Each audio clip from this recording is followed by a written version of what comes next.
This week's beer of the week is Sierra Nevada. We're drinking a pale ale. They're located in Chico, California, and that kind of fits because we're doing the NFC West this week. Yeah, there's a few teams out in California that play in the NFC West. This is episode 6 of Purrfect Takes. I'm your host, Stephen Patton, joined by my co host, Jacob LaQuire. Today, we'll be diving into the NFC West, talking about the different teams in the division. The first one is considered probably one of the worst in the league. I agree. The Arizona Cardinals, they should be one of the worst teams in the league this year. And it all kind of starts with the quarterback position. We know Kyler is coming off of his injury. Usually takes about 8 to 9 months, and he should be back if everything's going well, somewhere between weeks 2 and week 6, so first quarter of the season. Yeah, and I don't think there's any point in rushing him back. You want to make sure the guy that you just paid last offseason is healthy when he returns. I think a plus with the new coaching regime that came in this offseason, they brought in offensive coordinator Drew Petzing. He worked with Kevin Stefanski over the past 9 seasons. He was the Browns quarterback coach last year and helped get the most out of backup Jacoby Brissett. So you're hoping the same is true with Colt McCoy and those first couple of weeks while Kyler Murray is recovering. And then the offensive line. Paris Johnson, they drafted in the first round. You pair him with DJ Humphries and Will Hernandez. And Froholt, a backup for the Browns, showed some promise in their opening preseason game, but the interior O line moving forward could definitely use some work. Yeah, I'm not as high on the Cardinals O line as you are. I think it might take some time for a rookie tackle like Paris Johnson, who I was a big fan of at Ohio State. It might take some time for him to adjust to the speed of the game. You know, tackles usually come along year 2, year 3, maybe. But I'm just not as high on them as you are. I think the main concern about the offense, other than if Kyler's back and healthy, is that the wide receiver room. They lost DeAndre Hopkins, who despite being kind of older on that third contract, second extension. He missed 6 games last year, but he was still productive in the games he did play. I And think that he leaves was them projected to have like 1,400 yards or something. It was definitely like wide receiver one numbers had he played the oh, whole year. absolutely. And I don't know if he's going to get that much this year in Tennessee, but he'll still put up numbers and he'll still have an impact. But his loss leaves that room with guys like Rondale Moore, Hollywood Brown, and I guess Zach Pascal would be their third receiver right now. It's not the greatest group in the world. They did add Michael Wilson in the draft out of Stanford, and he was one of the few guys in the draft that could turn out to be a true kind of X receiver, kind of boundary guy if everything turns out well. But he also had a lot of medical issues during the draft. So just overall, oh, and I did want to note that Zach Ertz was cleared yesterday off the pup, so he should be playing week 1. So that's a big help. They get him. They'll have James Conner back. But overall, I just think the skill group is kind of mid at best. And pairing that with a backup quarterback for the first few weeks of a pretty daunting schedule is just not a recipe for success on offense to me. Yeah, they don't have a true running back to lean on during that time. I do like Trey McBride behind Zach Ertz. Could see a lot more action this year based on how they want to design the offense. I like how the wide receiver room is currently constructed. I feel like they're a piece or two away. That you bring in Hollywood Brown, who has the ability to take really the top off the defense, why guys like Rondale Moore and Greg Dortch are solid slot wide receivers that this team has on rookie deals. So I think that's a great plus, especially with like a short passing game. Add in the fact that Michael Wilson has the potential to be a good X receiver at the NFL level. I mean, the guy had a relative athletic score of 9.55, measures in with great size and explosiveness. And so there are some nice pieces to work with on offense. I just think it's far from being a complete unit. Yeah, I think that's a good way to put it. Far from, or pretty far from a complete unit, in my opinion. I'm not nearly as high on that side of the ball as you are. And it doesn't sound like you're super high on him. I'm just pretty low on him. And it's kind of the same on defense for me. I do like the defense a little bit better, and the addition of Jonathan Gannon as a defensive coach should give them a boost. But I just think the defense is also kind of rough on paper. I mean, the only real difference maker, I think, is Buda Baker. the star safety, but he was kind of disgruntled over the past season. It's just kind of him and Jalen Thompson in the back end there, along with some first round picks that really haven't lived up to their hype. You know. Yeah, no, you're right about there being a lack of talent on the defensive side of the ball.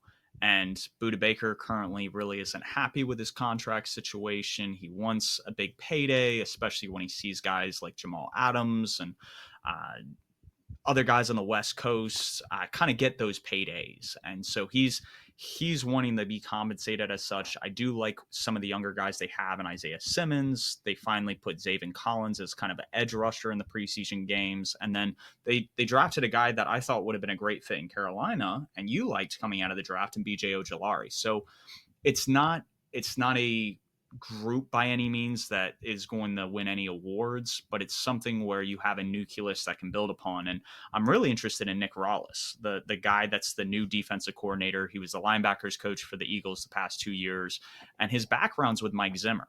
And when he was able to call plays in that preseason game, which Jonathan Gannon is kind of relinquishing those roles to Rawlis, he's going to call a lot more blitzes. He's going to be bringing a lot more pressure, and that's really cool to see from an Eagles team that really didn't do that. So if they're able to generate maybe turnovers, sacks with some of those blitzes, or bringing Zaven Collins off the outside, BJ Ojolari, you might give your offense a shot or two in a few games this year. And I think that's really what you want to see with the first year in the coaching staff. I think that's fair. I will say in that preseason game, Zaven Collins did look pretty good as an edge rusher, and if they can move him maybe to that outside linebacker spot, maybe move Isaiah Simmons to kind of the star role, maybe a hybrid safety, kind of like how he played at Clemson. If they can move the players where they're supposed to go, I think the defense does have a shot. We saw Hassan Reddick. He was an outside linebacker out of Temple, and they forced him to play inside. Just he was there for what 3, 4 years. It was so boneheaded what they did, because Yeah, as soon as he went to edge in Carolina and then now in Philadelphia, I mean, the dude's torn it up and looked like a top 10 pass rusher. absolutely. And if they can use Collins and Simmons in similar ways, maybe finding their true role in the NFL, I could see them doing some damage, especially with Gannon giving them a boost. But The you know, biggest thing is like you said, Buda Baker. Who else is back there? Byron Murphy leaves in free agency. Like, from the back end standpoint, like the front seven has some pieces to work with. Maybe you can generate pressure, but you aren't stopping anybody in the passing game.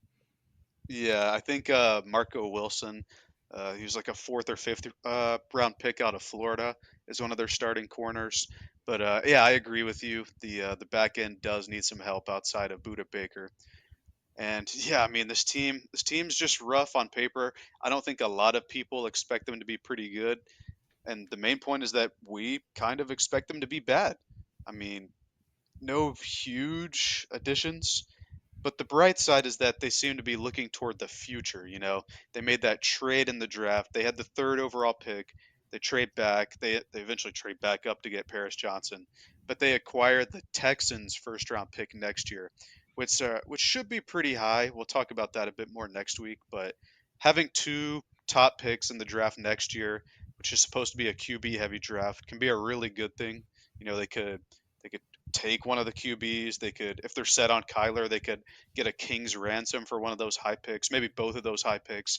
You never know. So You can I, you I can will add a say, Marvin Harrison Jr. to that wide receiving group, and yeah, all of a sudden now it looks phenomenal because you have Kyler throwing to whoever, and you can't cover any of them. absolutely. I think Monty Austinfort in his first year with the Cardinals has done a very good job setting them up for the future. It's just I'm not very high on the present of the team. No, and I don't think you should be. This should be viewed as like what the Lions and the Seahawks did last year in trading kind of star quarterbacks, getting draft capital for them, and then using that draft capital to kind of rebuild your team. So that's what they did. They had a high draft pick. They were able to turn that into future picks, and they're going to reap the benefits of that next year, not this year. Absolutely. And then this next team is somebody that also might be looking toward the future in the Los Angeles Rams. I, I'm trying to find the silver lining for this team, and it might be the fact that they still have the rights to their first round pick in next year's draft. the roster is devoid of a lot of talent from top to bottom, and this is not the same squad that we saw even last year, let alone the Super Bowl winning team 2 years ago. You're telling me they haven't traded this pick away yet? They still have it? I believe so on record, right? The Yeah. I, 2024, yeah, first, yeah. I'm just saying, Les Snead likes to trade those picks. Hey, they tried to trade it for Brian Burns, if we're to believe the report that they offered. What was it, two firsts for Burns? So hey, there's a world out there where they don't have this pick, and Brian Burns is on that defensive line. But it's not this Very true. world. I mean, like you said, the Rams are just empty. On offense, outside of Cooper Cup, who, even though he got hurt last year, was still really good before then. There's just no real difference makers. Nobody really moves me. I mean, they have Cam Akers supposed to be starting as their running back. Last year, we didn't even know if Cam Akers was going to stay on the team for the whole season. He Well, ended up he getting was on the trade benched. block. Yeah, he was Yeah. on the trade block. Then they end up bringing him back to start, and I don't think they traded Daryl Henderson. I think they waived him. But that whole situation is just odd. Tyler Higbee is okay, I guess. And then outside of Cup on for the receivers, they have Van Jefferson. They drafted a guy like Puka Nakua. And then is Skoronski still there? The He like the is. gadget guy? Yeah. He's so I don't know how many people have listened to the Play Callers series, but Sean McVay and some of the outside zone run schemes use Skoranek as like his fullback. And Skowronek, yeah. he's a really good like blocking wide receiver. He's just not going to be very impactful in the passing game. Exactly. My point is they just don't have many world beaters outside of Cooper Cup. And granted, he had an excellent season 2 years ago when they won the Super Bowl. He was still pretty good last year, but he's getting up there in age, and his contract's pretty big. So he's going to have a big role this year if they want to be any form of successful on offense. Absolutely, but I think this kind of gets to my point is I don't know if we know if Stafford's body can hold up, especially this late into his career. And the Rams coaching staff assured us going into last season that his elbow injury wasn't anything to worry about. And as the season progressed, it became apparent that wasn't the case. And the crazy part, the elbow injury isn't what ended his season last year. It was a spinal contusion. Just it seems to be what happened towards the end of Tony Romo's career from an overall health standpoint, where it's just you have a guy that's in his mid 30s and he's behind a okay offensive line. He takes a couple hits.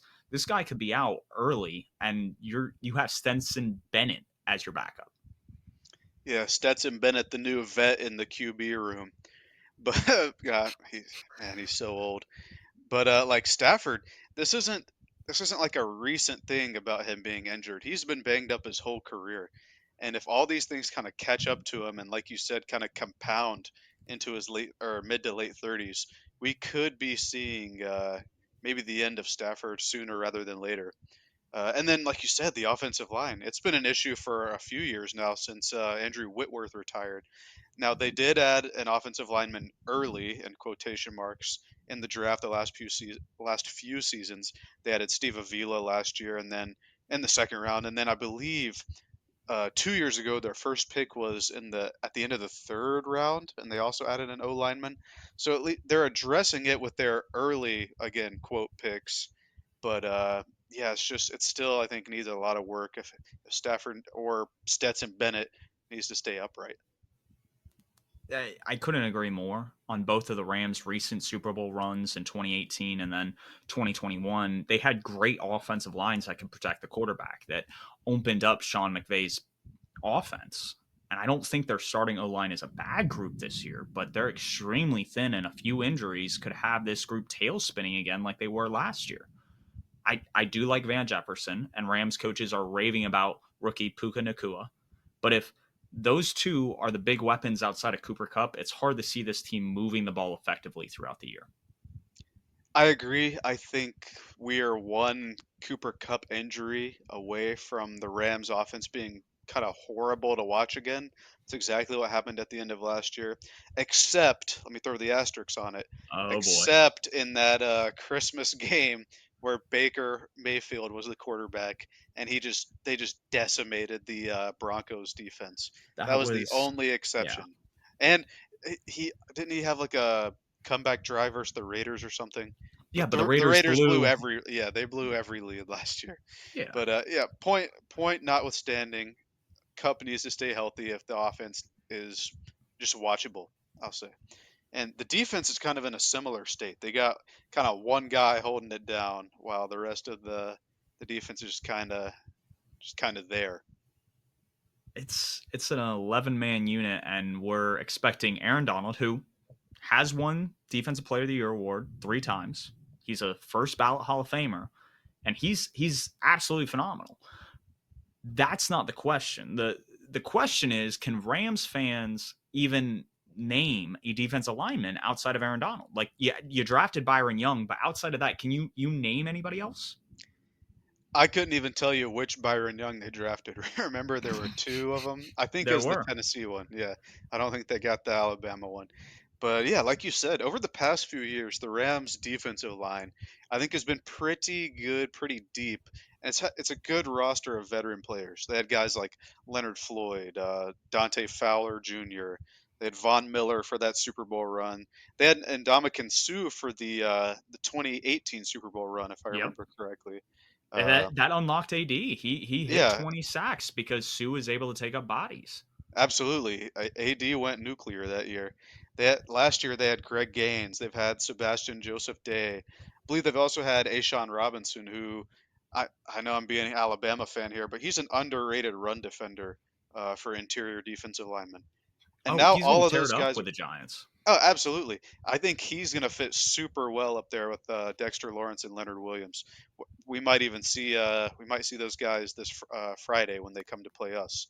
Yeah. But ooh, even the weather doesn't like the Rams D line. I don't know if you guys heard that, but there's a huge thunderclap. But all those guys are gone now, and AD is the only true vet left on that defensive line and on the defense as a whole. This roster isn't remotely close to the team that won the Super Bowl 2 years ago. They no longer have starters. Von Miller, Jalen Ramsey, Odell Beckham, Andrew Whitworth, Ashawn Robinson, Greg Gaines, Austin Corbett, Leonard Floyd, David Edwards, or Taylor Rapp. If you lost count, that was 10 out of the 22 starters on that championship team. 4 of their starters in the secondary last year alone are all gone. Ramsey was traded to the Dolphins, Rapp is a Bill, Scott is a Bengal, and Long is a Raider.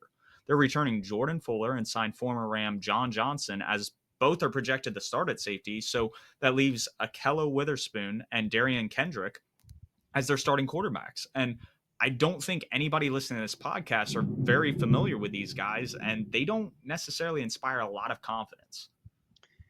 Yeah, I agree with you. It's I think this just kind of goes to show you how real Super Bowl windows or competitive windows or whatever you want to call it are smaller than you think. I mean, you said 10 out of 22 starters from the Yep. Super Bowl team are gone. It's crazy to think about because you think about Aaron Donald in your mind, you think about Cooper Cup and Matthew Stafford in your mind when they had that crazy last drive. But They in were the reality, heroes. yeah, they were the heroes, right? But in reality, the rest of the team that helped get them there, that helped prop them up even in the Super Bowl, all the starters are gone. Not all of them, but a lot of them are gone. And it's just kind of crazy to see the amount of roster churn and turnover in the NFL as a whole. And that's just exceptionally true with the Rams. And I think the main point with the Rams is, can all these young players, especially on their defense, can all these guys step up to fill the void of these vets that they've relied on for so long, the kind of unheralded vets that aren't there anymore because of getting rid of draft picks or overpaying the stars that are on their team. Yeah. Les Snead and Sean McVay finally win a Super Bowl, and their immediate response was to do exactly like you said, extend the stars that helped them get there. And when you hand out massive contracts like that, you have to ask one of the very first questions is, are you paying for past production? And they paid aging stars with diminishing returns with Stafford, Cup, and Donald.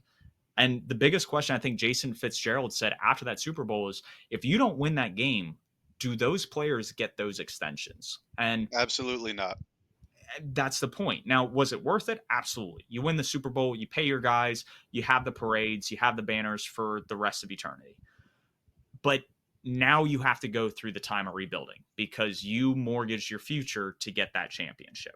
So with that, I just don't see a lot of hope this year. And so looking towards the future, do you think that they're going to play badly enough to land them the quarterback of the future?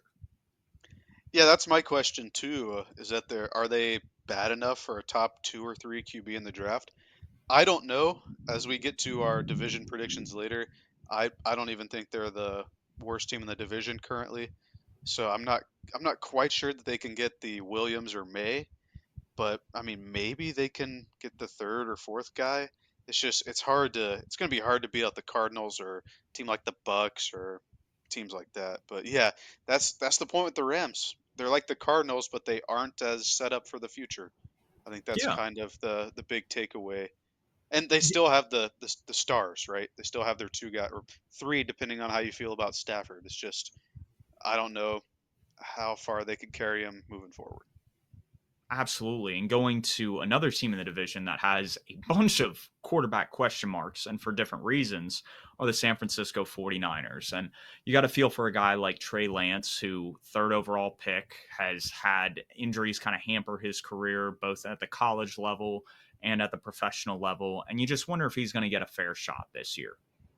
Yeah, you absolutely have to feel for him due to whatever circumstance, be it COVID or they redshirted him his rookie year, and then last year he plays through one game, which was the absolute monsoon versus Chicago, which I believe Chicago won that game, right, in They week did. one, Week and then one. Lance gets hurt. I believe in the next game he's out for the rest of the year. Has the Mr. Irrelevant seventh round pick come in and win the starting job seemingly. Well, It's that been was a after rough. Jimmy G because Jimmy G came in. He was the backup. Oh, He oh, got that hurt, that and then you're Purdy right. You're came in. right. Yeah, but it boils down to Purdy is now seemingly the starter, and yeah, you just got to feel bad for Trey Lance. But in regards to that quarterback room, they do have a bunch of I don't want to say injury prone guys in there, but it's people who have had significant injuries in their NFL careers. And I think the biggest question to me and for this offense as a whole is who's going to be that QB for the majority of the year. Like Purdy's the starter now. I think he's cleared, but we saw Purdy get battered at the end of last year. We see Trey Lance. He hasn't had real meaningful football snaps in 3 to 4 years now. And then Sam Darnold's the new guy in there who we know all too well as Panthers fans, but he's a guy that also has dealt with some injuries. So I think every year of his career he hasn't played a full 16. So he might be a guy that gets injured as well. That's the main question though to me is who is the QB for the majority of the year. Yeah. And that's going to dictate what this offense looks like, how it may evolve, and it's definitely going to depend on your star players that you're playing, Trent Williams, Christian McCaffrey, Debo Samuel, those guys staying healthy. And something that I feel like I was a little off on this offseason was I prematurely jumped the gun thinking that Brandon Ayuk would try to leverage a new extension like Debo did last offseason, and the 49ers not having the room would end up having to trade him for future picks. However, he's playing on his fifth year option this year, and he wasn't the all pro or pro bowler that Debo was last season before his extension. So as a result, Ayuk didn't have the leverage to get the top of the line deal. And it's one of those things that if you return those five, you have the George Kittle, you have the Debo Samuel, you have Ayuk, you have Kyle Juszczyk, and you have some of those guys that you can just spread everybody out and win those one-on-one matchups with. And I think that's what Kyle Shanahan is going to rely on again, trying to run it back and get to the Super Bowl this year. Absolutely. That offense still has a ton of good weapons. You have your McCaffrey. I can't believe you forgot McCaffrey. The That is true. probably what would you say the third best running back in Panthers history or something? He's Uh, up there. Yeah, I'd He's up top there. three He's is fair. definitely up there. Yeah, but he's there. And he stayed healthy. I think all of last season when he was on the Niners, which was huge. He helped to lead that offense. I believe they were undefeated after he started playing until they lost in the NFC Championship. So Yeah. him, George Kittle, whose blocking versatility helped a ton when Trent Williams was out. Uh, Debo, Ayuk, they still have a lot of good weapons on that offense, and as a result, they've had to pay people like well, I think McCaffrey's in his last year of the deal, but Debo got paid.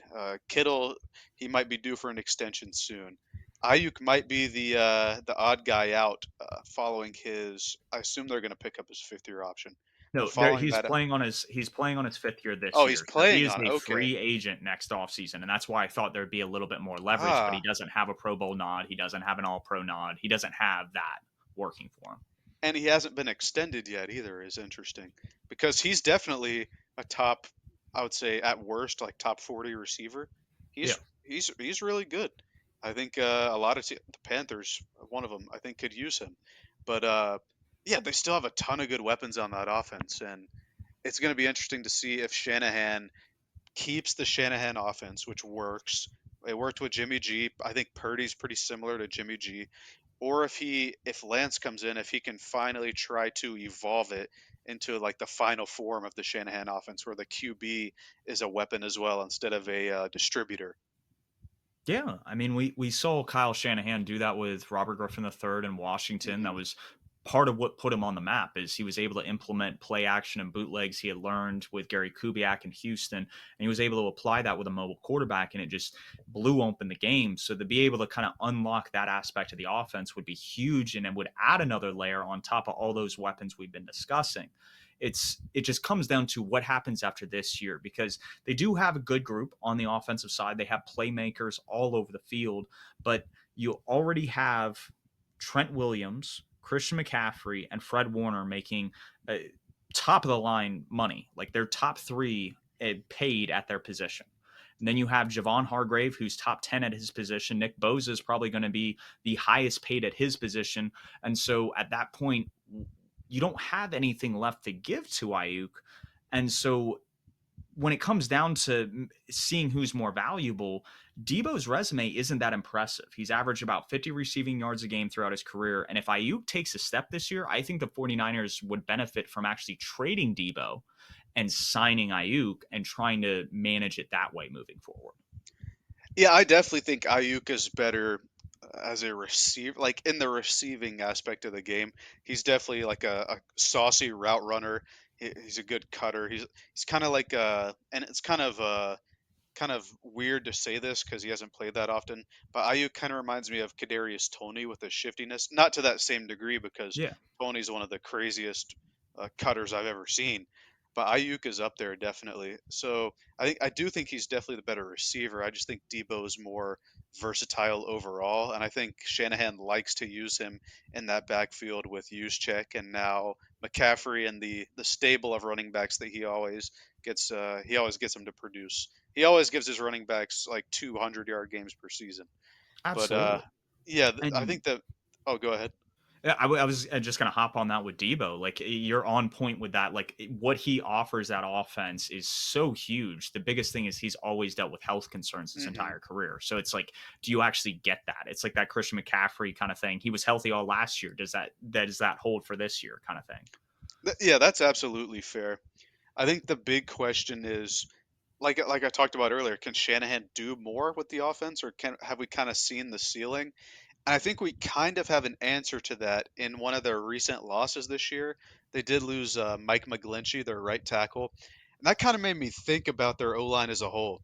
Outside of Trent Williams, who is the best left tackle in the game, I'm not going to Yep. take that away from him.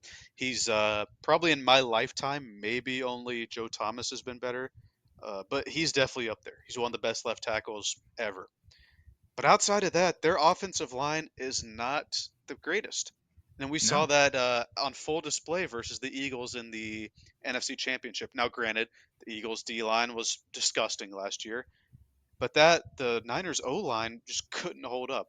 I mean, it was Purdy getting destroyed. Didn't they have Josh Johnson come in, the guy who's Yeah, and been he everywhere? came He came out. in and didn't he? Yeah, he got hurt. I think a few snaps into him playing there. Yep. I think this O line is going to sneakily be the thing that holds this offense back this year. And now, throughout Shanahan's tenure, he's always had an efficient offense, always a pretty good offense. They score a lot, they move the ball down the field. But if that O line can't hold up, like as a unit, I know Trent Williams can, and I know they can use Kittle as a blocker. He's an excellent blocker. But as a whole, if it can't hold up throughout the duration of a game, I do think we're going to be seeing stuff where the quarterbacks are going to be forced to improvise, and Shanahan QBs haven't really been improvisational. And I don't think Purdy's very improvisational. We didn't see much last year. We know Purdy would Darnold, roll out and he he'd would roll. occasionally find some things. Darnold, I don't want to see him Yeah, improvising. That's not a situation you I, ever want to see. you're right there. You don't want to see. I will say Darnold is athletic enough, but he's just gonna make a mistake. It's Yeah, knuckleheaded decisions, yeah, man. It's just throwing where like he locks in on a guy where it's like, oh, this is my hot receiver. I just got to stick with him, and then he forces it in the double triple coverage, and you're going, you had two other guys wide open. Like you gotta not tunnel vision so much. yeah. Man, he has so much talent. If he just got the mental aspect down, he would have lived up to that third overall pick. And then we haven't seen what Lance can do since the what was it, North Dakota State years, and that Yeah, was or I believe South Dakota State, or was no, that it like is North Dakota pre-COVID? State. That I'm was mistaken. pre-COVID, right? Pre-COVID, so 2019. Granted, he was really good that year, and he also had Christian Watson that year to throw to, but we haven't seen it since then, since 2019, 2020 COVID, 2021 red shirt, last year injured. So The biggest yeah, thing I've seen with film analysts breaking down Trey Lance, especially the recent preseason performance, is you're seeing a guy who has had very limited snaps over the past hmm several years, which is exactly your point, Jacob. he hasn't been And developed. he's just it's more like freezing. He's locking in on guys. He doesn't know exactly what he's seeing because he hasn't played long enough. It's not that this guy isn't talented enough. He just doesn't have enough rhythm and time in the system to actually like see what he's actually worth. But again, do the 49ers have time to develop him? I think that's the big question I've hmm seen with a lot of media people. And you want to think yes, right? Because they invested so much into him. They trade for that. I believe they were the 12th pick that year. They trade up to the third pick.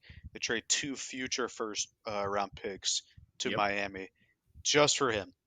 And it's really unfortunate because he was supposed to develop during that redshirt year behind Jimmy G. But then last year, just unfortunate injury, and he's out again. And so we really haven't gotten to see if that development has paid off, or he hasn't gotten the meaningful reps on the field. And I don't know that he's going to be able to get them because the expectation with the Niners, and it has been for the past few years, is NFC Championship or Super Bowl Yep. because Shanahan has carried that offense. That defense has been egregiously good the past few years because they spent so much draft capital on that defensive line and defense as a whole. And so the expectation is always so high. So they haven't really been afforded the opportunity to let a rookie come in and get the growing pains of the NFL. And it's just really unfortunate that that's where we're at now because Purdy's a guy that can be kind of like a game manager. They throw him in there and it's like, all right, do this, this, this in the Shanahan system and it'll work. And it Point and did. shoot. Yeah. That's exactly what happened last year. And it's just a shame with Trey Lance.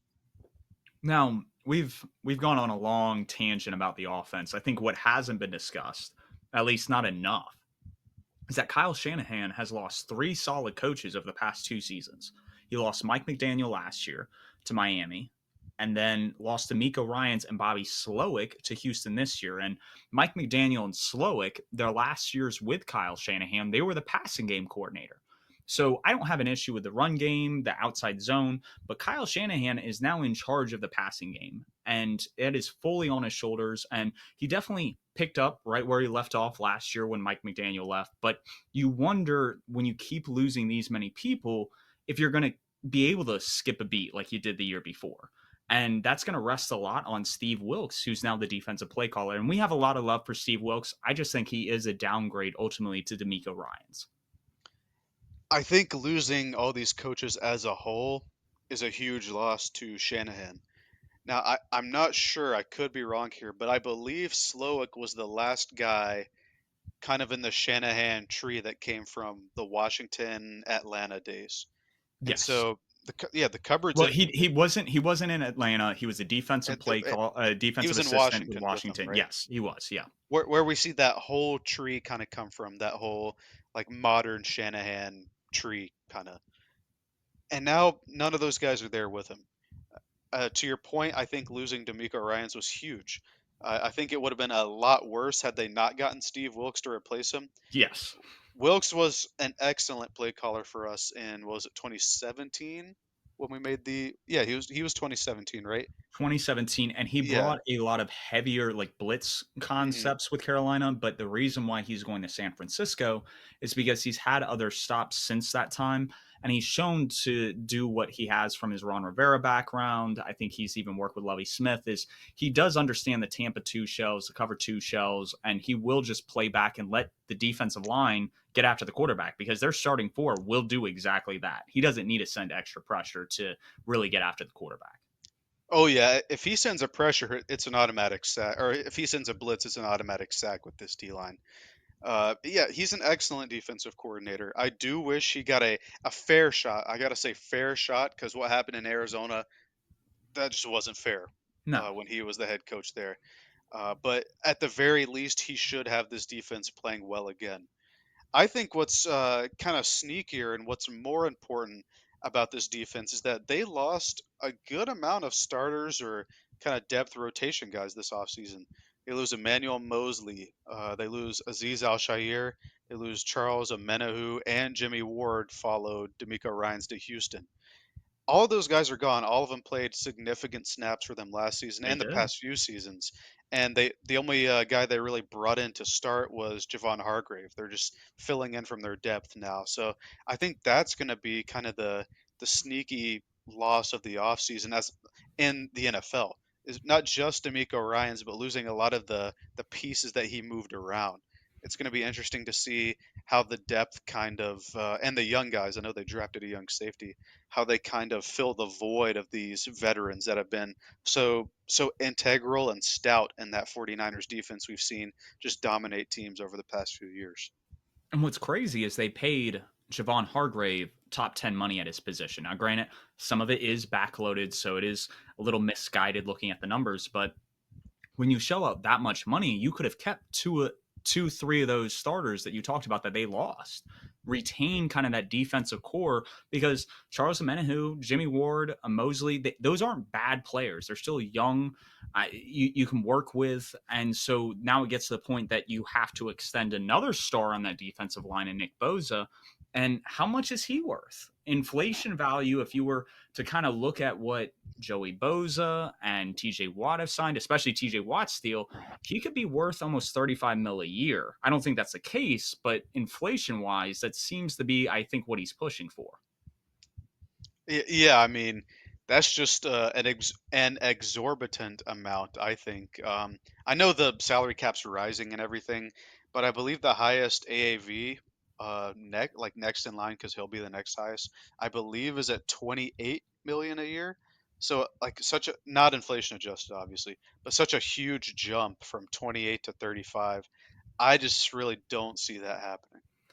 I don't think Nick Bosa is that much better above TJ Watt. I think he is better than TJ Watt, but at that point, that's where you start going, okay, you're probably going to break the 30 million threshold then. Oh yeah. And at that rate, it's probably like a $155 million deal over 5 years with about 120 million in fully guaranteed money. He is represented by CAA Sports, who represents not only his brother, but TJ Watt, both of which kind of hold those two highest spots at the edge rusher position. I think he's going to be the first defender, or yeah, first defender as a whole to catch up to Aaron Donald's deal. I know Aaron Donald got that big extension after the Super Bowl win, and I know like for the longest time he has been the best defensive player, maybe even the best player in the NFL. But he's getting up there in age, and people are catching up. And I think Bosa is going to be the first one to catch him contractually with something like 30, 31, maybe 32 million a year. Yeah. Yeah, and I think he's going to be worth it. I mean, he's coming off Defensive Player of the Year. It's really good, but the holdout is a bit concerning, I would think, for the 49ers defense, and it's a defense which is still really good, but they aren't getting much younger, especially with these losses that they have, which is you kind of want to fill them with like younger draft picks, and the only one that I can think of is that they drafted Jair Brown at safety to kind of fill in the back end with Hufanga, who was really good last year as a rookie. Yeah, no, and they do have some pieces. It's just a matter of you have to keep that defense healthy now at this point. If you Hmm. lose some of these guys, you don't have the depth that you had, the ability to throw in a Menahu and get a Nick Bosa off the field for a few plays kind of situation. And Absolutely. I think ultimately what we've seen is like this exodus of players and coaches. Are there any other future head coaches that are going to come out of San Francisco? You mentioned Steve Wilkes, and I think what he's doing is similar to what we see Eric Bieniemy doing in Washington. He's sought greener pastures. He's trying to put himself in a position where he might be able to get another head coaching job and a fair shot at that. And the other guys on this team that might see potential in the future, you have Daryl Tapp, who's their assistant defensive line coach. Maybe he becomes the play caller if Wilkes leaves. And then on offense, and this is like a cool little history tidbit, Kyle Shanahan worked with Gary Kubiak in the late 2000s. Currently, Gary Kubiak's sons, Clint and Clay, work for Shanahan right now. And so those guys could potentially be future stars in the NFL. We'll see if they develop as play callers and as the coaches they are. But I think at the interim that we're talking about in the near future, this coaching staff that we see is going to stay intact, which should help Kyle Shanahan moving forward. I think so too, but you never know. Shanahan always seems to pump out coaches from his coordinator and assistant positions. So one of those guys is probably going to be a head coach in 3 or 4 years. And despite all the negatives that we brought up, the team losing players, the team losing coaches, the quarterback situation, the O line, all of that, even the contractual stuff. I think this team has been very good the past few seasons, and I think they should be good again next year. I don't know if they're going to get over the hump. They've been stuck at that NFC Championship. They made it to the Super Bowl one year and ended up losing to the greatest quarterback of our time in Mahomes.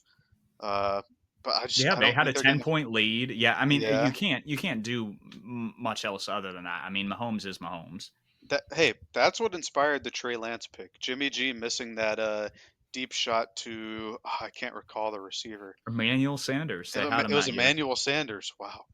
But what a blast from the past. But him missing that deep shot inspired him to take Lance, and it's been we've seen what's happened since. And I just don't know if they're going to get over the hump again this year.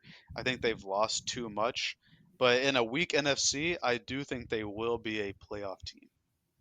I agree. And as much as I love Kyle Shanahan and what he brings to the game, this team has gotten remarkably thin over the past couple of years from a coaching staff and roster perspective. We've beaten that horse probably 1,000 times at this point. This is a team that has had lost seasons due to injuries during the Shanahan era. And so the question is, can they keep together in 2023 or will they kind of unravel? I don't think they're the same team that went storming into the playoffs last year, but I do still think this is one of the better teams in the NFC and that they will make a bid for pushing for a division title and the conference as a whole. So they're definitely a good team and should be a good team down the stretch. Absolutely fair. They've been the class of the division the past couple years, but that might be something we see changing soon. The last team in this division that we need to talk about is the Seattle Seahawks. This is the only team that the Panthers are going to play in the regular season this year. We play them at Seattle week 3. So another Panthers at Seattle game. Those usually go great for us, but Yeah. Last year it hey, went well. what Darnold it did his did thing. go, yeah, and the run game did its thing. That was the Arby's package game, I think. Yep. The the 7-0 linemen. But yeah, this might be one of the best teams we play this year in general. I think maybe up there with the Jags and the Cowboys. The big question is going to be how Geno plays. Can he replicate what he did last season, especially with the additions they have on offense and the growth of the young players? I don't see why he can't replicate or even improve on what he did last year. With the offseason additions, 100% agree. The Seahawks offense last year started really, really hot, but it faded down the stretch. And what John Snyder, I think, did this offseason was he found the areas that he needed to improve, and he did that. They went out and drafted interior offensive linemen in the 4th and 5th rounds so the pocket wouldn't kind of push back in the Geno and they could get more push in the run game. They added Zach Charbonnet, who I think is a perfect complement to Kenneth Walker. Kenneth Walker's kind of like your boom or bust guy. Like if you need that big run, he's going to give it to you. But if you're going to have somebody who's going to hit the line and pretty much go nowhere, he's going to do that for you as well. Whereas Zach Charbonnet, he's good at getting those yards, moving the chains, and that could be really critical when you're trying to sustain drives throughout the year. Speaking of which, their first round pick, Jackson Smith and Jigba, will do just that. He is a very viable third option behind Metcalf and Lockett. I think he'll put on a show this year from the slot and display why he was the first wide receiver taken in the draft. I fell in love with watching Zach Charbonnet's tape 2 years ago when I was watching Greg Dulcich for like the UCLA tape. He was my third running back this year, and if like guys named Bijan and Jamar Gibbs didn't exist, he easily would have been the first. He's a really good pass catcher, good cutter, really smart. I agree with what you said. I think he's going to complement Kenneth Walker really well as a guy who can kind of be a pace running back who should always get good yards as opposed to Walker's real boom or bust. And I think he was an excellent addition. Don't believe what the people say that oh, he was a second round running back that was drafted too high. He was absolutely worth it, especially with the Seahawks I guess curse on running backs getting injured. They definitely needed the depth there, and he was the perfect complement to Walker. And then, like you said, Smith and Jigba, perfect complement to Metcalf and Lockett. Those two guys are really good outside guys. And what did Smith and Jigba do at the college level? He played in the slot. He was a slot only guy, except for one game versus Utah where he played like 10 snaps outside. He's going to start inside, and then once Lockett might lose a step because he's getting older, if DK misses time for whatever reason, he's going to easily be able to slide outside and fill in that role there. It kind of reminds me of back when Jefferson was coming out, Justin Jefferson. Everybody was saying, "Oh, he's only a slot guy. He only played slot in Yep, college." I remember And that. Yeah. and what happened? Oh, he's just the best receiver ever through 3 years and the best receiver in the league right now. I mean, So you've heard some of the takes that his like contemporary. We aren't talking about like previous coaches or whatnot. We're talking about contemporary Ohio State University wide receivers that played with him. I think it was Garrett Wilson. and I may be Olave, wrong. yeah. So both of them came out and said it. They Oh said yeah. Jackson Smith was the best wide receiver, and Oh yeah. so if you're taking it from that and you saw what they did last year in their rookie seasons and you know he's healthy this year in Seattle, it's like he seems like a perfect rookie of the year candidate. Absolutely. I mean, I don't think he's like as good a route runner as Olave was, but I think he's the perfect mixture of both Olave and Garrett Wilson. Two guys who, well, one of them did win Rookie of the Year, and Olave probably should have won Rookie of the Year. If you combine those guys and get JSN, and he's your third option currently, I think that's a pretty good draft pick. He was the first receiver taken at the 20th pick.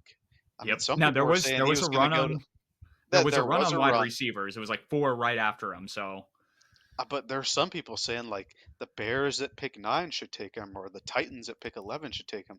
Some people think he was a steal falling to 20. So I think he's really going to show off what he's capable of this year, and a really good foundational offense, which also starts with the O line. And wow, the weather's back. The weather must be liking what I'm saying this time. But I think the O line should improve as well. We had a rookie tackle tandem last year with Charles Cross and Abe Lucas, and Cross had a really good year. Lucas had a pretty good year for considering he was a fifth round draft pick. They did kind of fade down the stretch with the offense as a whole, but I think the additions to the interior, as well as just being in the league another year, should help both of those guys improve. So we have a young, stout offensive line, good weapons in the receiver room, a good running back room, and then Noah Fant and Will Dissly isn't the worst tight end room. I think no, this offense as a whole has a chance to be really dangerous. I think they can be a top 10 offense throughout the entire year. I think Charles Cross, and it disheartens me to say this, but like when we played them, he shut down Brian Burns. Like Hmm. this is a guy that in pass protection is phenomenal. And if you can shore up the interior O line, Abe Lucas, like you said, these guys take a step in year two. Like sky's the limit, honestly. This is a team that I think is a sneaky dark horse to come out of the NFC, depending on how things unfold in the season. Absolutely. You like what I did there? The offense might be dangerous. Yeah, yeah. after Let after let Russ a cook. Oh certain wait, he's QB not left. there. Yeah. Oh, he's cooking up something in Denver. We'll see what happens there. But we're praising really the offense for all these additions and the improvements. The defense had just as many good additions.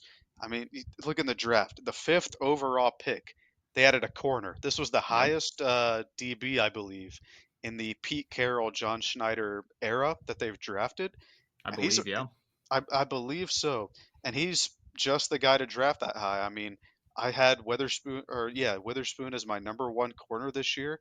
He's excellent. He can press. He can cover man zone, and he's going to fit in really well with how they're kind of rebuilding that Legion of Boom with Tariq Woolen and all the other stout secondary pieces that they have there.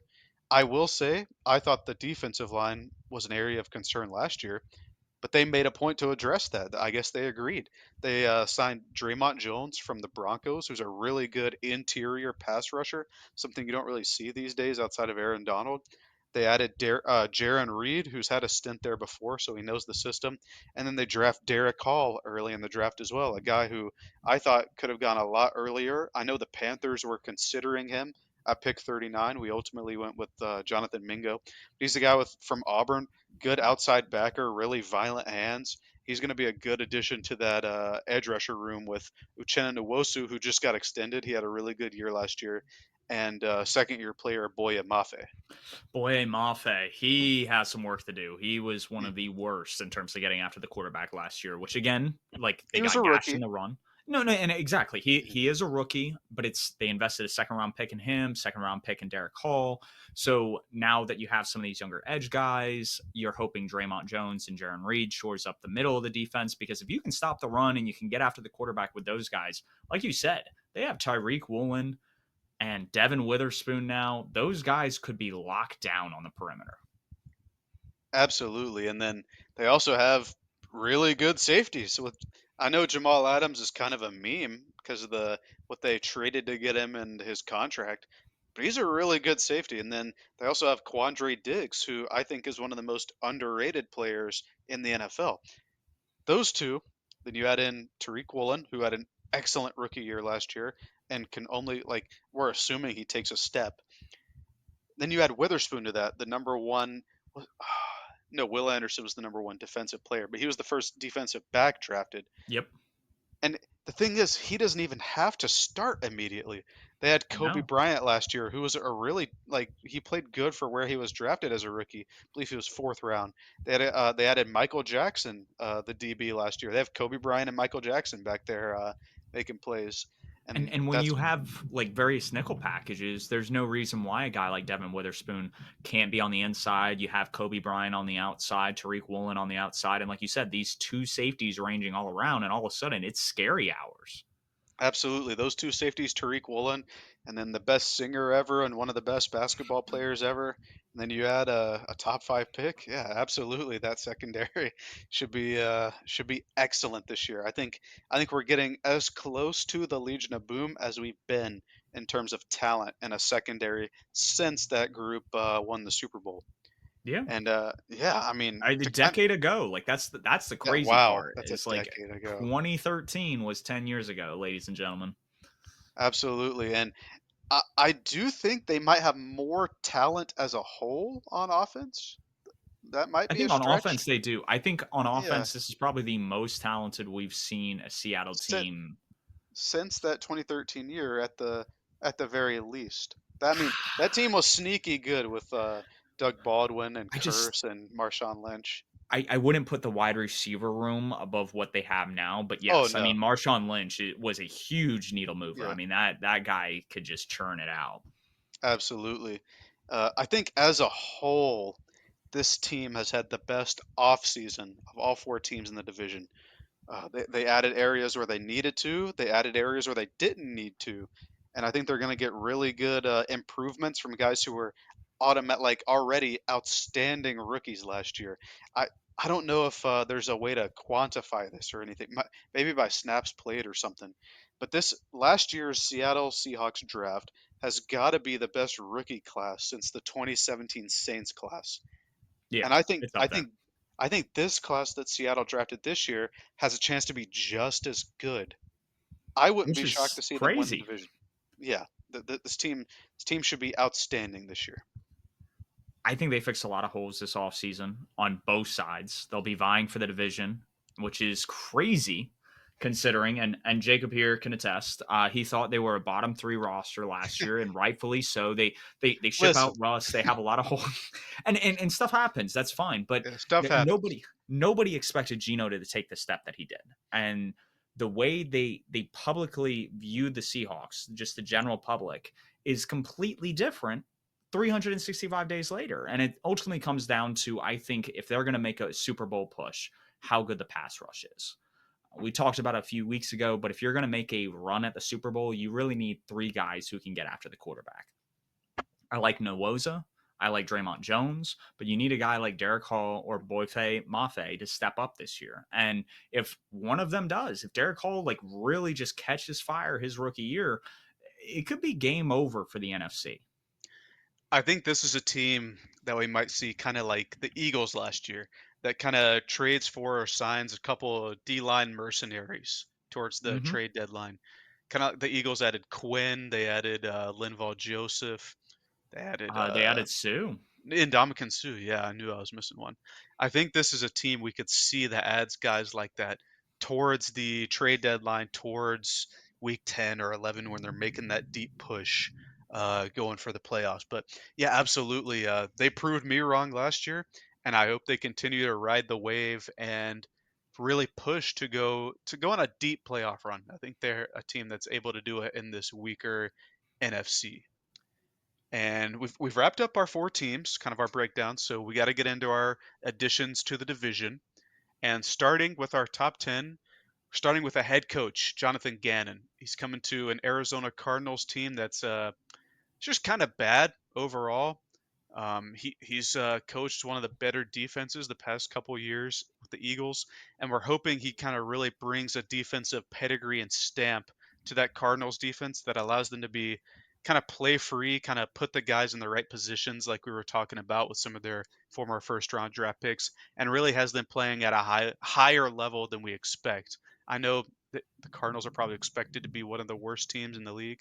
He's going to be the difference to whether they're the worst or they're like the sixth or seventh worst.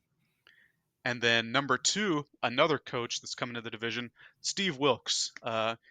I know all Panthers fans, myself included, have a ton of love for Steve Wilks. He's an excellent defensive coordinator. He brought us out of a really dark place last year when he was the interim head coach, and I believe his record when he was interim head coach was 6-6. Just an Yep. excellent leader. He knows how to get the most out of his guys, and he's going to be. I don't know if he's as good a play caller as D'Amico Ryans, but he's definitely as good a defensive coordinator and leader, and he's going to be a huge presence for that Niners defense, which has lost a few pieces this offseason. If the defense is going to be able to continue where it has been, Steve Wilks is going to be the main reason why. And I love the addition. I think he's going to be huge there in San Francisco. Another guy that we have, we're staying on the defensive track at number three. We have Draymond Jones. I think this was an excellent signing by Seattle. They understood that they have a window now and they're trying to make the most of it. So they shore up holes, and that was one of them. At number four, we have another interior defensive lineman. As much as Javon Hargrave is an older defensive player, he is still really, really good and was a huge part of what the Eagles did last year. I think he's going to be huge next to guys like Nick Bosa and Fred Warner. And that front seven is going to be absolutely amazing, like it has been. So at number five, we're changing it up. Yeah, we got to throw a curveball in there. We've been talking about defensive coaches and personnel, so it's time to talk about offense. At number five, we have Mike LaFleur. He's kind of scapegoated with the Jets, and now he's going to the Rams. He's with Sean McVay, and we know McVay likes to churn out offensive coordinators that But become don't call plays, which is that don't wild. call plays, right? But as long as they know his system and can operate it at the next level when they're the ones calling plays, they usually have a good amount of success. Looking at Kevin O'Connell or Zach Taylor, so I think he's going to be a good addition to the Rams. He can bring a few wrinkles that he saw with the Jets last year. I think he's going to make that offense better as a whole, just in terms of having a different mindset overall. And then sticking on the offensive end, number 6, we have Paris Johnson Jr. He was the 6th overall pick going to the Cardinals. He's going to play right tackle there. But if anyone's going to hold down that right side of the line, it's going to be him. He was my favorite offensive lineman in the draft. I know Kyler Murray loves him. I think during the top 30 or meetings or interviews, Murray vouched for him, and that's a big reason why the Cardinals traded back up to get him. He's going to be a staple on that offensive line for a long time. Yeah, I the one preseason snap I saw against Randy Gregory, and again, it's one snap. He did really good. Kicked out very quickly, was able to keep him contained. And Randy Gregory, when he's healthy, is one of the better pass rushers in the league. So that was very Absolutely. promising to see that he held his own as a rookie. Now, granted, he is a top 10 pick, so the expectation is already pretty high. Now, at number 7, we have another Ohio State player in Jackson Smith and Jigba. And what he'll bring to Seattle, we've already discussed at length, but he's one of those guys that is just going to open up the field, especially with operating out of the slot. And it'll be interesting to see if defenses are really able to effectively cover him or if he's just going to run wild this year. And at number 8, it's not a sexy player by any means, but Steve Avila out of TCU is probably one of the more unsung heroes from the what is Horn Dogs? No, not Yeah, Horn horned Dogs. frogs. Horn Frogs. There we go. Yeah, I'm thinking corn dogs, and I'm mixing the two. Any TCU fans listening, I'm sorry. He Andy is a great Dalton. guard.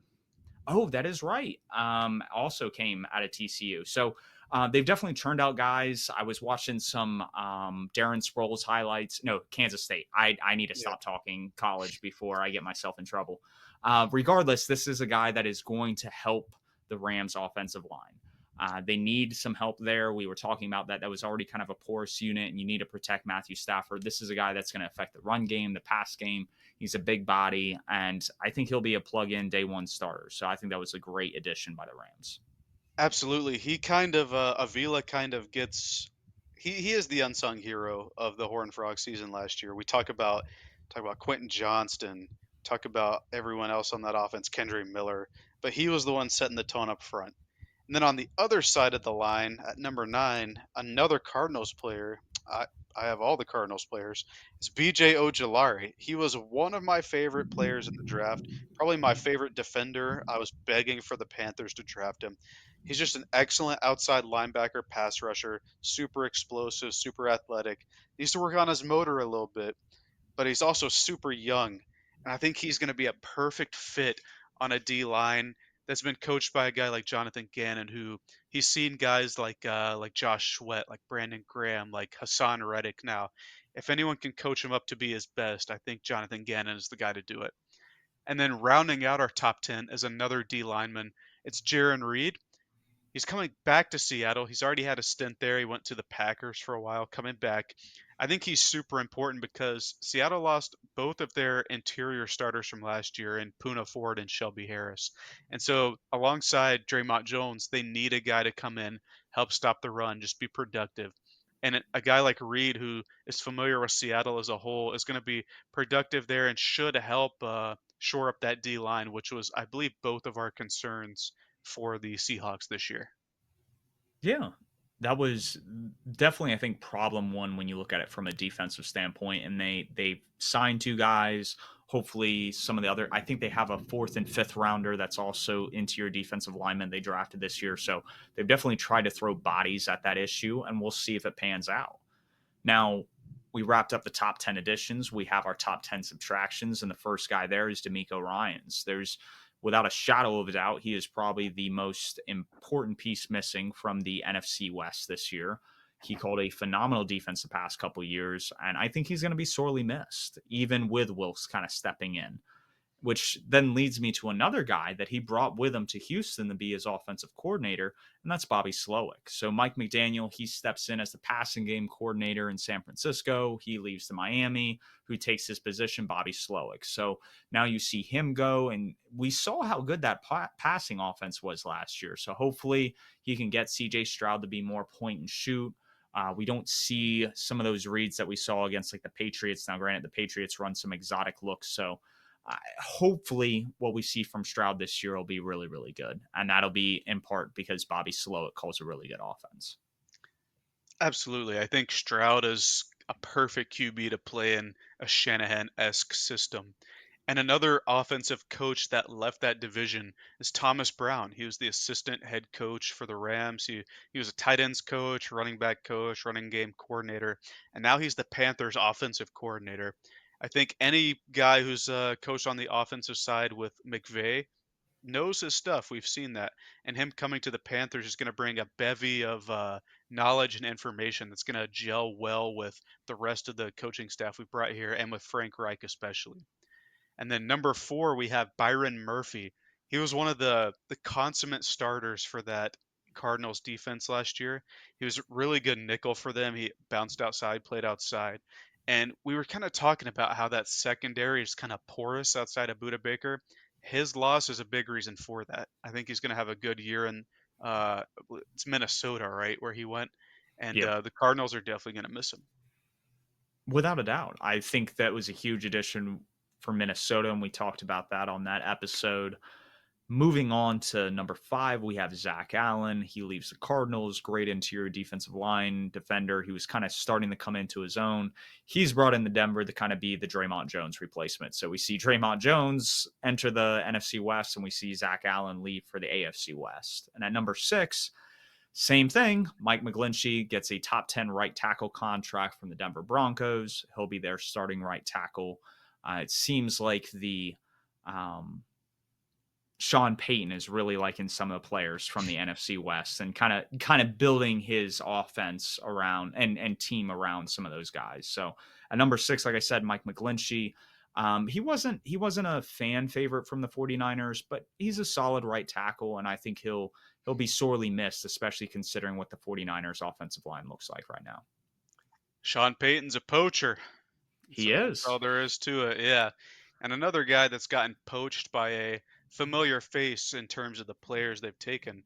Leonard Floyd goes to the Bills. I believe this is the 4th member of the Rams Super Bowl that is on the So Bills now. Von Taylor Miller, Rapp they Taylor signed this Rapp, year. Leonard Floyd, And and then Roger Saffold, right? Was yes. on that What team. no. Yeah. No? Maybe he was. If At, not, there was like another guy that they did get, but they've had like 4 members of that Super Bowl team on their roster right now. yeah, at the very least, yeah, 3 or 4 at least. Leonard Floyd is a guy that we talked about. The Rams are losing all their vets, and even he may not be the best pass rusher in the game, but he was one of the vets on that team, and he was productive next to AD. So his loss is going to mean one of their 34-ish rookies on their training camp roster is getting, yeah, something like that, 30, 34, 38, something like ridiculous. I You're believe, gonna have 15 like rookies make yeah, the final 53, which is insane. Like most rookie classes are like sub 10 players. yeah, it's just it's something we haven't seen in a long time. Losing Floyd, just, moral of the story, losing Floyd's going to be impactful for a Rams team that is devoid of veterans on the defensive side of the ball. And then number 8, we have another pass rusher, Charles Amenahu. He's heading to the Chiefs. We talked about him last week. Just a guy that we talked about the Niners D line also getting kind of thin, losing a good or defense as a whole, losing a good amount of veterans, guys that can come in and spell Nick Bosa, spell like their 3 techs that they need. Losing a guy like that is going to pave the way for some younger guys, but guys that are less experienced. And so that was a good piece that Steve Wilkes could have had to work with, but is on his way to Kansas City. Yeah, he has a 6-game suspension to serve, but he should be lights out there. We talked about him last week and really helping that pass rush, especially with all the question marks around Chris Jones. At number 9, we have Emmanuel Mosley. He goes to Detroit to kind of help rebuild the secondary there. I think he was a solid player for the 49ers, and he'll be missed this year. When you lose secondary depth, it definitely plays a role. And at number 10, we have a guy who's getting up there in age, but he was very productive last year with the Rams, and that was Bobby Wagner. So he leaves Seattle. He goes to Super Bowl champions, realizes that Seattle has a better team than the Rams, and then goes right back. So definitely a great reunion. Players love him. Fans love him. I think this is a huge moral boost for that defensive unit that is really trying to take a step and be a formidable group this year.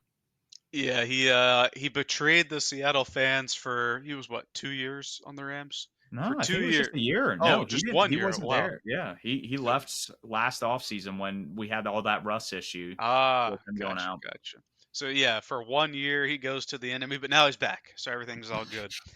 And that kind of that wraps up our additions and subtractions. We've talked about the division at length. It's time for our takes. We're perfect takes. That's what we got to do. And so I have a couple. My first one is that all three San Francisco 49ers quarterbacks will see significant playing time this year. I talked about my concern about that offensive line outside of Trent Williams. We've seen all three of these guys have pretty extensive or significant injury concern. It's just one injury away from Purdy missing time. He's going to start, right? So he's going to play. He could play the first few games, and then that offensive line lets pass rushers through. He gets battered. Then we see Trey Lance come in, a guy that we haven't seen a ton of. He could end up getting benched. He's also dealt with some injury issues behind that offensive line. Then all of a sudden we see Sam Darnold come in, and Darnold by no means is a durable QB, so we could be right back to Purdy.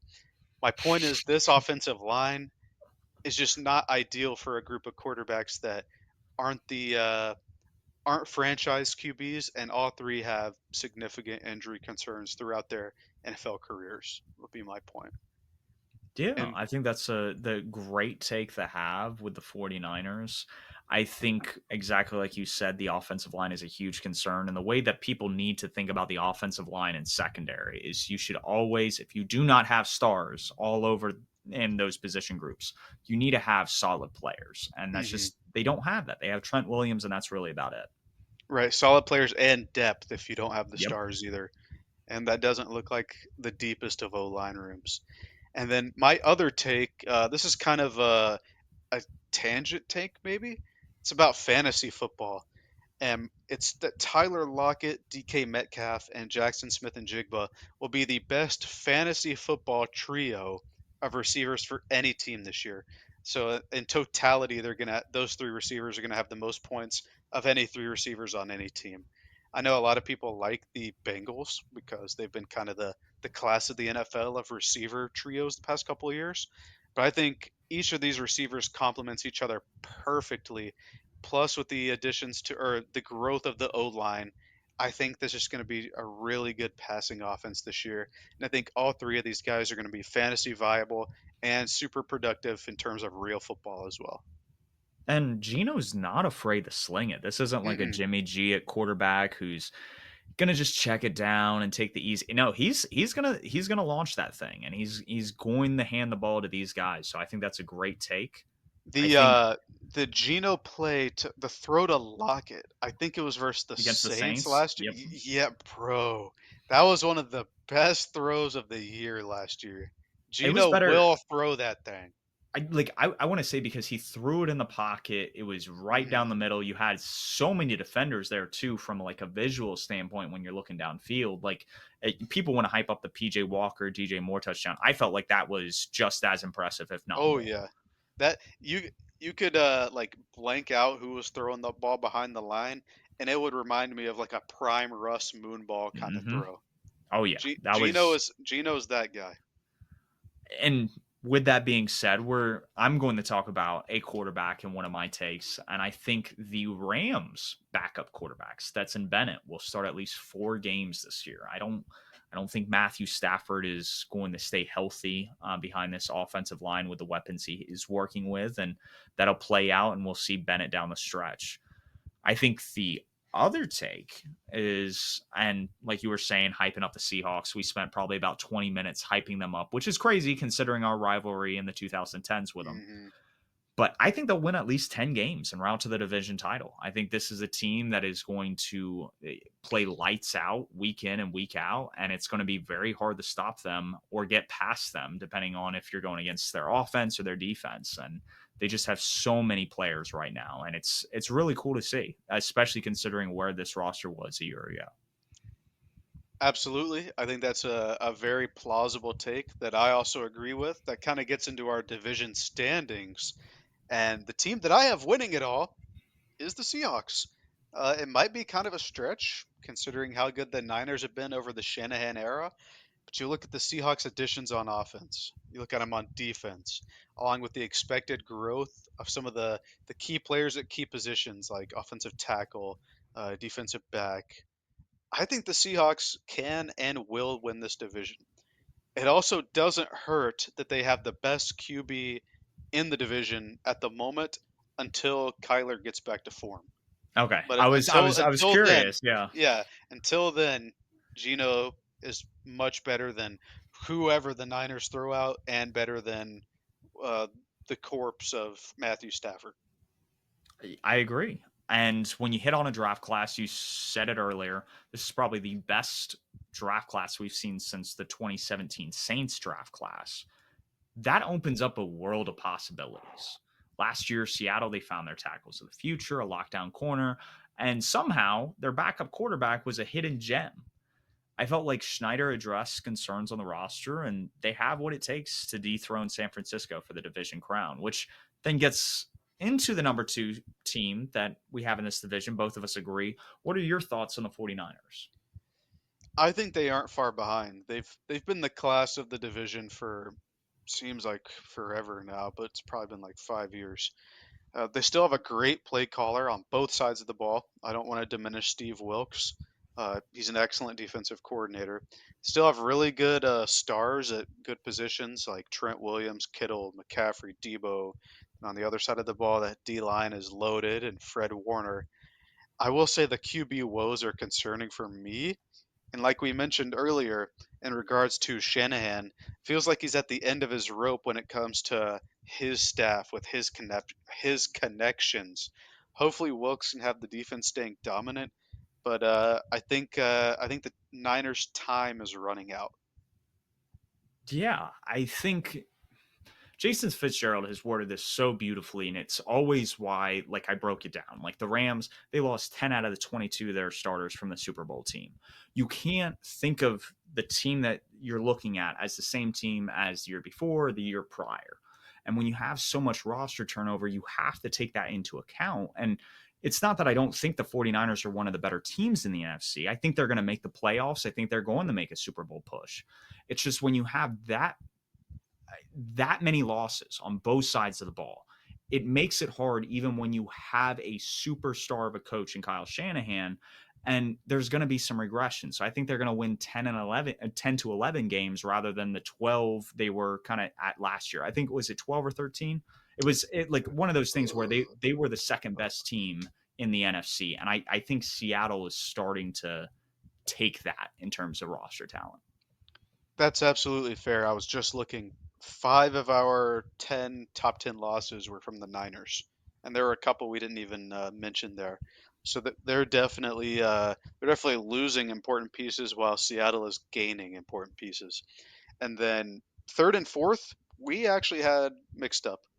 We I did. have the I have the Rams third, and I think I honestly think it's a toss up between the two. But for me, having McVay call the plays is just exponentially better than what the Cardinals have until they prove me wrong. McVay is Yeah. one of the better play callers that we've seen the past Benefit of the decade or doubt. so. Absolutely. Benefit of the doubt is the way to put it for me. And they still have leaders like Aaron Donald and Cup, and if Stafford's healthy, Stafford. I think that's going to keep them treading water in a lot of games as opposed to getting blown out, which is I can't say the same for the Cardinals.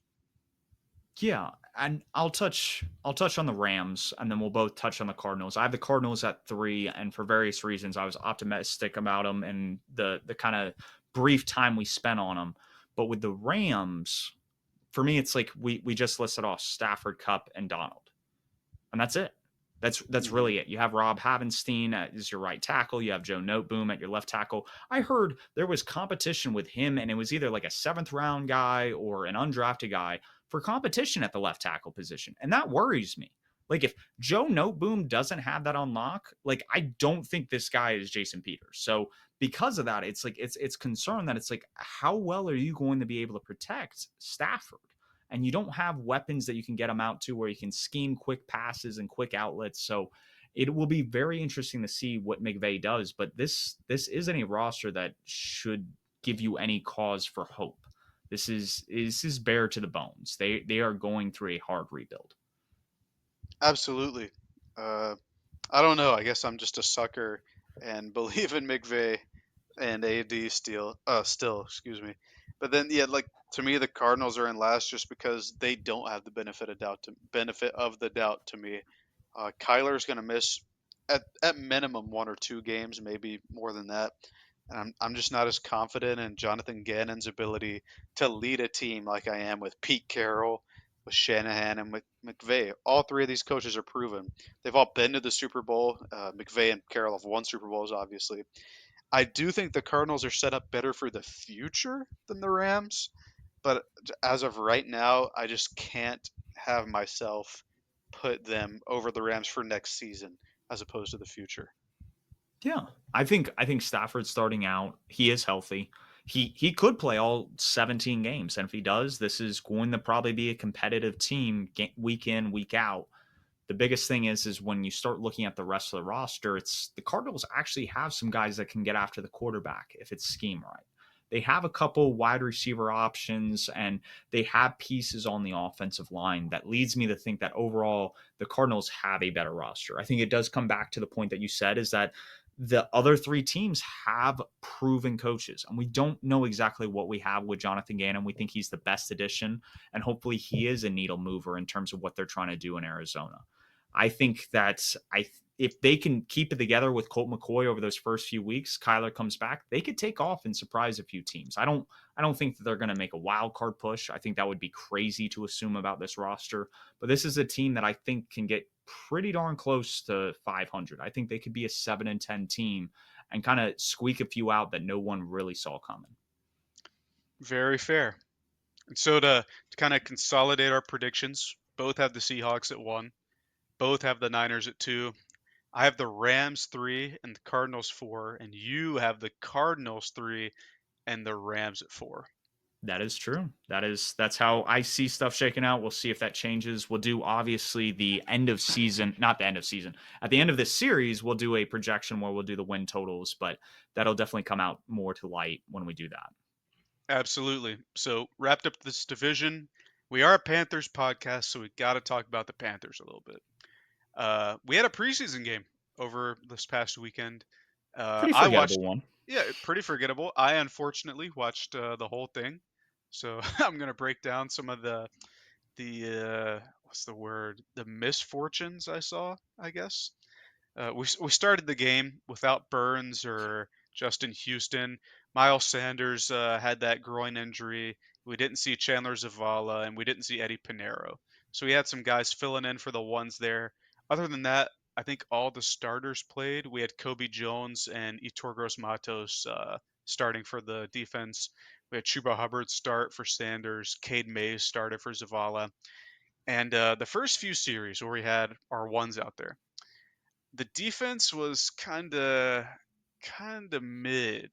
Zach Wilson was able to drive down the field with their second teamers and almost get in position for a touchdown, which Dante broke up. And then we get the ball on offense, and man, our offensive line horrendous. Was giving Yeah. up pressures to the Jets backups. Now, granted, the Jets were sixth in pressure rate last year, and they did add quite a few guys. They added Solomon Thomas, who was third overall pick a ways back. I think we talked about him when we were talking about the Niners. And then they added Will McDonald, 15th overall this past year.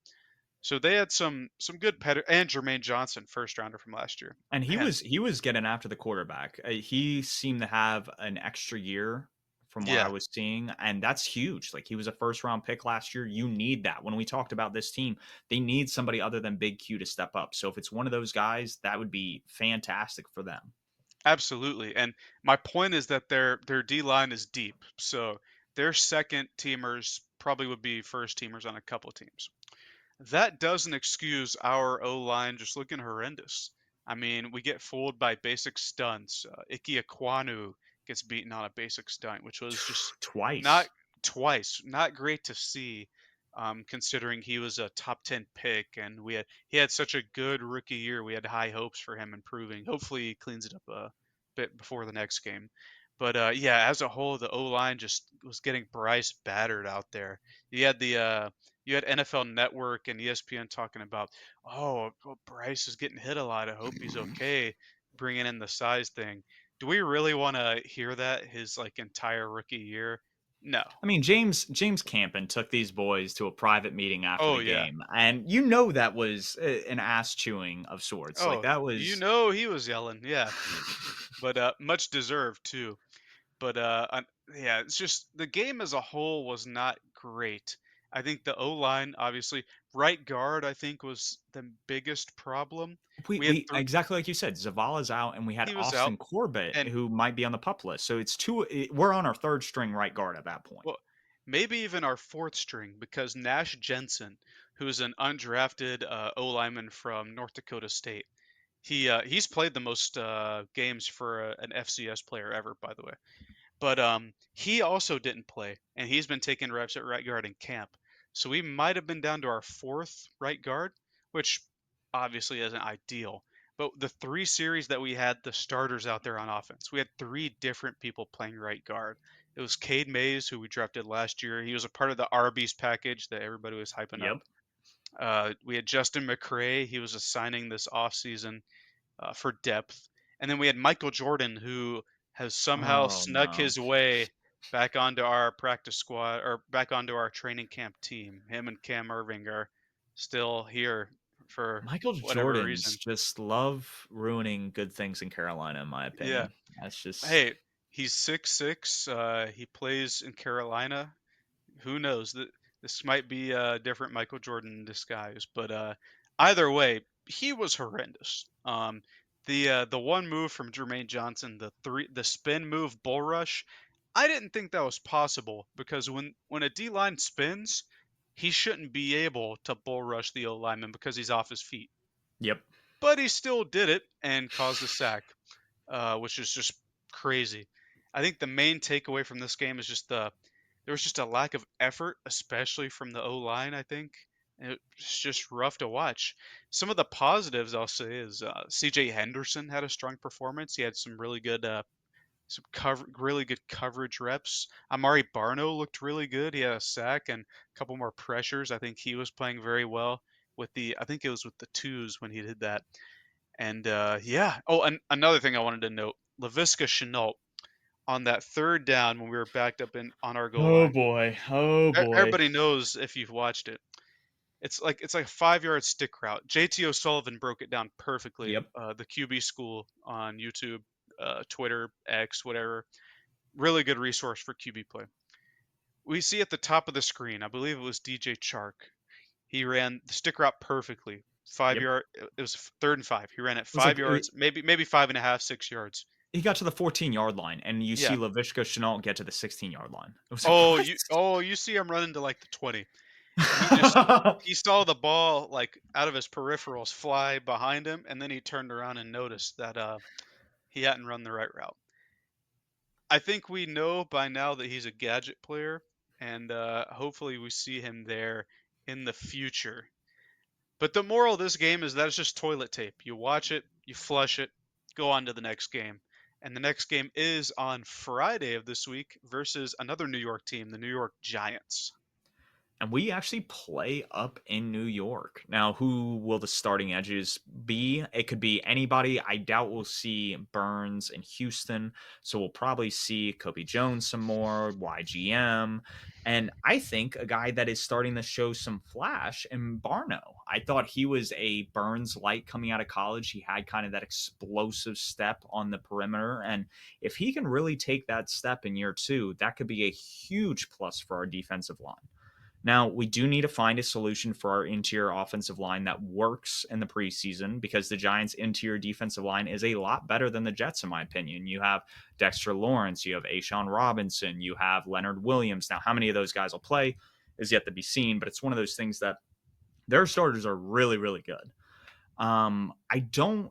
I don't know if I want to see anything exotic. Like we did talk about defense getting drove on. The offense really wasn't moving the ball. I want to see a few more things, but if they want to keep the playbook a secret till week one, I'm okay with that. I trust a proven coach with a proven coaching staff to know what he's doing going into week one. And with that being said, I think Jonathan Mingo has a chance to be a starter, especially with Terrace Marshall potentially dealing with some injuries and really taking a leap in that offense and being a guy that can make plays. What's kind of your Absolutely. take? Oh, yeah. I think Sean Jefferson said it best in that our draft series. Was it the Blueprint Panthers Blueprint Yep. this year? He said he was more of a Z receiver. And I think it makes sense looking at the first unofficial depth chart where he's listed as the starter as the Z receiver. Terrace Marshall's more of an X, Yep. but DJ Chark is also more of an X. So I think that's one of the reasons why we saw Marshall listed behind him. I think Mingo plays the role of a Z receiver a bit better, playing off the line, more over the middle stuff. Similar, I know you said you can see him playing similarly to Amon-Ra St. Brown, kind of that kind of role as the Z receiver. So I think that makes sense as to why he was listed as the starter there beside Thielen in the slot and Chark at the X. Yeah, no, I think when you can roll out Shark, Thielen, and Mingo, you have a chance that you can actually move the ball consistently. And I think that's what we really want to see. Like in another preseason drive or so before week one, it's just see him kind of click, even with some basic concepts. It would be nice to kind of see some of that. I think on the defensive side, we talked about like Barnum taking a step up. I think we'll see McCall more at nose tackle, especially with probably Brown and Shuttle being off the field relatively early into the Giants game. And so really it's going to come down to who can step up on the offensive line. Can Icky change some things up? Like he said, he missed two basic stunts. It was first preseason game, but if he cleans that up and that looks a lot better, I think that's a huge step in week two. Yeah, I also you summed it up perfectly, but I also want to see more of Kobe Jones. I'm still staying on this train. I really think he's a guy that can make the 53, despite the Justin Houston signing. I think we need the depth at edge rusher, and I think he's a guy that can come in and shine while a guy like Marquise Haynes is out, a guy like YGM is underperforming. Oh, and I did want to shout out DJ Johnson. He had a really good second half as He well did. on that edge Yeah. rusher room. No, and so the more that you see that, the more promise you see. I just like that we have a lot of good, young, promising talent on the defensive line. That's not what I think is the biggest concern walking away from the preseason. I think it really is the offensive line, and we'll see what James Campen does. Absolutely. So with that, we are an hour and a half in, even without a guest, which is kind of crazy. We had a lot of good, fun conversations about the NFC West and kind of broke down the Panthers and what we like and what we don't like. And there's a lot more that don't likes at the moment. But moving forward, we are going to be talking about the AFC South next week, getting us another week closer to breaking down the NFC South. We'll break that down next week. It'll just be me and Jacob. And if you guys have any questions, please shoot them out on Twitter. We will definitely answer them next week. But for this week, we're all wrapped up. We'll catch you.